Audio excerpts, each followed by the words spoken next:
Yan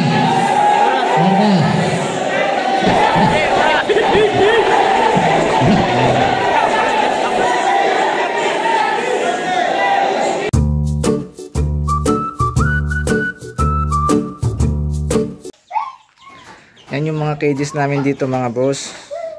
So ito yung sasabi ko na na tray na nilalagay namin yung ipa. Nilalagyan namin yung ipa. Tulad yan, sample boss, mga bossing, yan. Pag tumay yung alaga natin, hindi maangamoy agad kasi may ipa yan. May sariling patungan yan. Kaya hindi nangangamoy yung natin dito. Yung mga cages natin mga boss. So yan.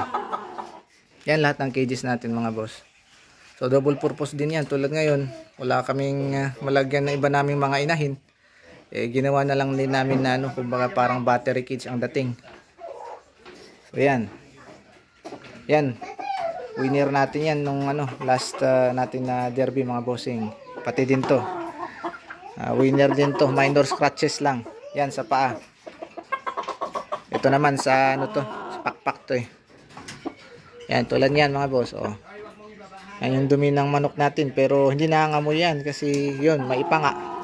Parang kumbaga ba, kung alam nyo mga bossing yung yung ginagawa nila sa yung baboy na walang amoy. Yung ginagawa nilang ganon, na ipa ang gamit. Parang ganon din ang essence nito mga boss. Yan, so hindi nangangamoy yung ating mga yung ating mga cages. Kasi dahil dyan mga boss, yan ang sekreto namin dito mga bossing. So yan pala yung ating munting ruweda mga boss. Kainin natin. Yan. Yan mga boss. So yun lang ulit mga bossing sa ngayon. Maraming salamat sa panonood.